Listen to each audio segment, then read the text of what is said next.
A very good evening to you and welcome to the Business Day. I'm Dwayne Burbick. After a disappointing last year, growth is expected to pick up during this fiscal year. The projection is that the economy will grow in a range of 2 to 3% during the current period. Director General of the Planning Institute of Jamaica, PIOJ, Dr. Wayne Henry, outlined what will drive the growth.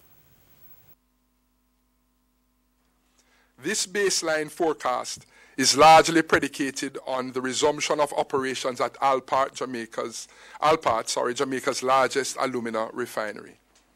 Consequently, growth in the manufacturing and quarrying industry is forecast at 40%. He said the forecast could be exceeded if projects to be undertaken but not considered in making up the figures are realized. Those include roadworks and hotel construction. The improved growth outlook follows last fiscal year's economic expansion, which came out at 1.1% versus a projection that it would be 1.6%. In the meantime, one area which should help growth, that of higher production, got a boost with the opening of Tradewind Citrus's new line at its plant in Bogwalk, St. Catherine today. With that line, Tradewind Citrus says it is seeking to displace imports of long-life juices. Dashan Hendricks reports.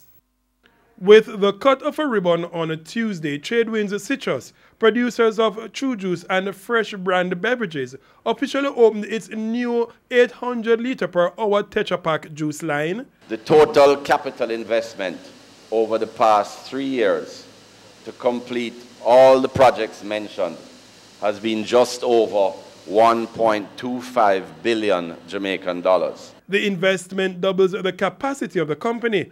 All the extra output space is not being used at the moment. The Tradewind's boss, Peter McConnell, says it will, as new products, including milk, are added in the next 12 to 24 months. What the company has done so far is to go from just chilled juices in this to this. Now it has a Tetra Pak line. We are now able to produce a wide range of healthy beverages with an extended shelf life of over 6 months without the use of preservatives. Children were the first target with a 200 milliliter package in August last year. In March of this year, the company rolled out bigger packs and is pleased so far with the results. It gives me great pleasure to see our new products taking up the shelf space formerly occupied by imports. And it is our goal to displace them all. For the Business Day, I am Dashan Hendricks.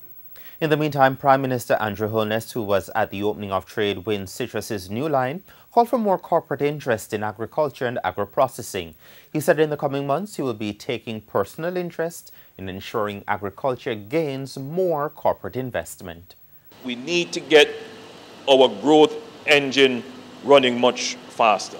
So I'm going to be taking some personal time from the policy level, looking at the administrative issues that need to be resolved, looking at the regulatory issues that need to be resolved to ensure that there is greater synergy, greater integration, greater connectivity between agriculture and commerce, because that is what is going to drive growth immediately in the short term for Jamaica.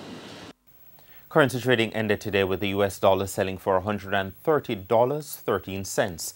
The Canadian dollar is being sold for $96.77. The pound sterling costs $166.58, while the euro is selling for $144.62, down a whopping $4.16 in trading. And stock trading ended today with the main JSE market index up more than 1,909 points, while the junior market index gained 60 points. The winners of the day included Access Financial, Carb Cement, Grace Kennedy, the NCB Financial Group, the Sagicor Group, and Supreme Ventures. On the losing end, we had Berger Paints, Jamaica Brawlers, the JMMB Group, Main Event Entertainment, and T-Tech. And that's the Business Day. I'm Dwayne Burbick. Good evening.